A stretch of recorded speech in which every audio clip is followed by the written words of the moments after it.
out and do very, very well, and others squander it all away. Kai Greene's not one of those guys, but he is one of those guys that came from nothing, and he's all the way at the top of the food chain. And the funny thing about it is that he doesn't realize it, which is the humbling aspect, because bodybuilding is not for the humble. It's for the cocky and the confident, and sometimes the arrogant. We go into the gym, we don't think we can lift this weight, we know we can. And then we flex in the mirror, we look at ourselves, and say, yeah, damn, I look good, right? It's about confidence. So, and then we always think sometimes we can look better. We just keep pushing that envelope. If a little bit is good, a lot must be better. Some people can handle the change, and others can't.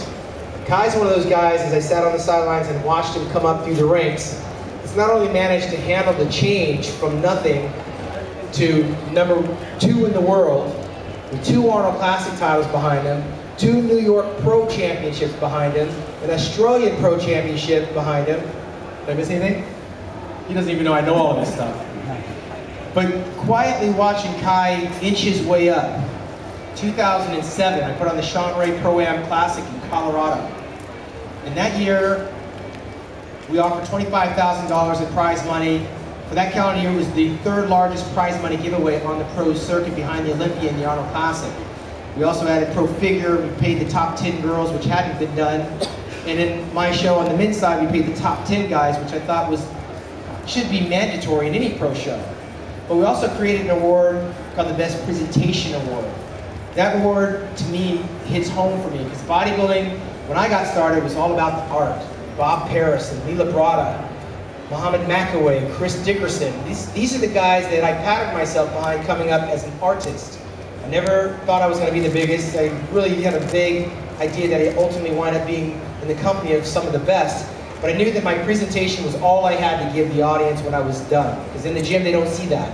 They see the finished product. So I created this Best Presentation Award of $10,000. Kai came into my show, and Kai, I think you were dead last, were you not? You don't remember? Or you were 15th place. You placed out of the prize money. We only paid 10 guys. Kai came out there with a couple of food stamps and a few quarters in his pocket. And I remember it well, because it had to be a turning point in your career. Had that award not been available, and had you not won that award, and he won it out, like, there's a huge distance between what Kai was doing on the posing Diaz by comparison to the other guys that were there. A huge difference, night and day. The physique hadn't caught up yet, but it was night and day. And you walked off with that $10,000 award and reinvested it into coming back. And not only did you come back, but all you did was win, win, win, win. And I did the math. I'm not really good with numbers, but as I watched Kai Greene rack up the Arnold Classic title, which was like $130,000, walked off with a 2nd place in the Mr. Olympia, which was like another $100,000. When the Australian Pro Championship was like another 15. I'm doing the math in my head thinking, God, this is a guy that's not used to having this type of stuff. Can he handle it? Will he be able to manage it? Not only has he managed it, but he's reinvested it and made it pay off. And last year came this far away from arguably being Mr. Olympia, which is the ultimate dream of anyone that's ever picked up a weight and thought they might want to be a bodybuilder. And I've always said 2nd place is probably the worst place to be. It sucks knowing that only one person stood between you and the only thing that you ever dreamt about. Because for me, it was always about the dream and the journey of being Mr. Olympia. And one more quadricep tear, maybe Dorian Yates would have not walked off with 6. I saw a small window in '94 when Dorian tore his bicep, and again in '97 when he tore his tricep. But it wasn't meant to be in the cards for me, and I left the sport feeling accomplished and full. Kai Greene's one of those guys that, watching him and listening to him, never thought or even imagined that Mr. Olympia was going to be something that he was going to be one day. He has come off as a guy that's in awe of all the people that went before him, and is comfortably humbled to be in the company of the guys he's competing against. But my trained eye in watching the Mr. Olympia, my first one was in 1998, and I've never missed one since. I think I got about 26, 25 Mr. Olympias behind me. I've never seen somebody this close to being the best bodybuilder in the world as I did last year. And I was there in person, and you see it again in the magazines at Muscular Development. the small differences between yourself and Phil Heath. And now we're on a collision course with basically destiny as far as your career is concerned. And this arguably has got to be the most contentious Mr. Olympia contest that I've ever been associated with Phil Heath going for number 3, the return of Jay Cutler, the arrival of Sean Roden, and now Kai Greene with the window of opportunity to be the master of his destiny. Kai, I'm going to turn the mic over to you. He's going to give us a little bit of he's a little long-winded, but he makes a whole lot of sense when it's all over with. I'll have to cut him off a few times. At some point, we're going to get to asking questions. I'm going to be running up and down the aisles, so don't be shy. No questions beneath Kai. All the stupid questions, he and I both had the same stupid questions when we came in, so they're not stupid in the sense that if you have a question, it's because it means something to you. He'll try to answer it the best that he can. But I'm going to turn it over to Kai, who right now is on the brink of becoming the #1 bodybuilder in the world this September. Even though he's been traveling the world, Germany, and all that other stuff, the business of bodybuilding is going to be taking place very shortly after next week in New York, his home state. Give Kai a big reception and a welcome. As he tells us his story. I think a lot of people want to hear your story. Start with that. Wow! I feel the love. Thank everybody for coming out.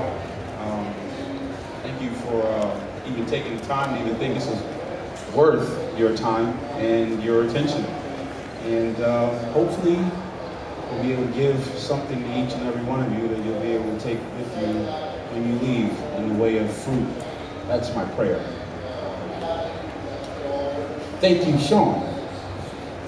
You gotta talk a little bit more to the mic, because that guy's over there making noise. Okay, cool. Hello everybody, my name is Kai Greene and I am a competitive professional bodybuilder, and I guess it is my responsibility today to try to share something with you that will be of some resource going forward. It is my prayer that you are able to take away something today that will be of service to you in your life. And with that said, I want to thank you, Sean. Real quick, before you do that, will you do me a favor and just slide over a little bit, because that bench ultimately is going to wind up over there. You have the heavy end of the light end of the bench over here. Just, I'll feel more comfortable if you're in the center. Thank you. I know you're flexible. There you go. Okay, wow, where do we begin? Well, thanks, Sean, for very warm reception. Man, it is amazing just to even be in the company of you today. You were one of the stars that I have celebrated and watched and looked up to as a teenager. Knowing how old you are, I'm very thankful for your body of work. That's been a great inspiration to me and a lot of us all in this room. To hear you be able to recount some notes of my little career is amazing. It's almost like, you know, Shaka Khan or Aretha Franklin opening up for Jill Scott. You know, it's amazing. It's amazing. So thank you for that. Yes, we are here and we are supposed to talk about training. Is that what it is? We're going to talk about a little bit of everything, but a lot of people see the end result, where you're at now. Tell them where you came from. Because you weren't born two-time Arnold Classic champion. Yeah. I'm going to talk to you for a second like this is a set. And this is a stage behind me. And I'm not an actor though, but I'm going to recall a moment in my life. Kai Greene recalls a moment in his early life as a teenager. Take 1. I am 12 years old and I live in an institutional facility, and every other day they bring in magazines. A counselor staff or two have these old magazines in their home that they probably would otherwise throw away, but instead they bring them to the institutional facility to give to the kid that likes to look at the pictures and cut them out. Because I have some holes in my educational experience, I'm not able to read as well as others would expect by this age. So I struggle to make out what the words and the paragraphs say, but the photos are the biggest benefit that could ever be to me, because those photos inspire my imagination. And these photos are of athletes that are professional bodybuilders. I didn't know what you call a bodybuilder. I didn't know what a bodybuilder was. But man, the photo images were amazing. And even though I can't read what's being said, I know that it must be really amazing. Life must be really good to look like that. So I turn the pages and I look on. And with each page, I am that much more inspired. What if I'm able to do this? What if something in the cards, what if something like this was in the cards for me? Could I do this? Man, I turn the page again and I turn the page again. There's not just men in there, there are women too. Wow, each one more amazing than the next.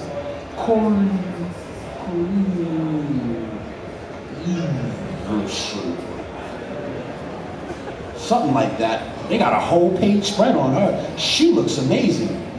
Wow, she even looks more awesome than my prepubescent teenage body. Man, life must be nice. She must really be in control of her existence. She must be able to say that she can go where she wants to go, eat what she wants to eat, and do what she pleases. Life would sure probably be amazing if I could do those things. I'd like to do that. Her physique represents control. And that's something this prepubescent teenager in an institutional facility didn't have. There was such an appeal with each page, with each photograph in these magazines. I looked on inspired. Without a moment's thought, I started doing push-ups. I decided that I wanted to be one of these physical specimens that I saw in this magazine. Once I decided that this is what I wanted to do, I didn't know anything else. I realized I didn't know anything about the related sciences, didn't know nothing about kinesiology, all this other stuff. I guess I would probably have to learn as I go, but in the moment, it didn't even seem important. I was just inspired and captivated by these photos in the magazine, and I wanted to look just like that. And so I set out on my own journey. And this was the beginning. Again, I say again, I didn't have an awareness of the sciences, didn't know anything about the finances involved, didn't know anything about anything. I just decided that this is what I wanted to do. And it would take me another 20, 30 years of my life to put together the pieces of what it was that I was playing with, to kind of start to understand and uncover who it was that this young boy was trying to become, you know. But that's the beginning. So, Kai Greene working out in his institutional facility, part 2. Started doing push-ups every day. I didn't know anything about how to put together a workout program, or even that a workout program was required. I just looked at the photos in the magazine and said, I just need to get started. The funny thing about getting started means that you don't really have to have all the answers. I now know in hindsight, but at the time, I just did what came to my mind. I knew that it wasn't enough to just sit there and do nothing. And I knew that I probably didn't understand everything that I needed to know, but you know what? You start wherever you are. Become active. Do whatever. Get started. Even if you don't know, don't be afraid to fail. Don't be afraid to fall on your face. Don't be afraid to look like, I have no clue. So push-ups was a likely choice. Push-ups, curls, whatever. And if you probably saw me working out back then, you probably think, man, that guy has no awareness of form, no technical anything. But that was the beginning. Those were the seeds of something that would go and blossom.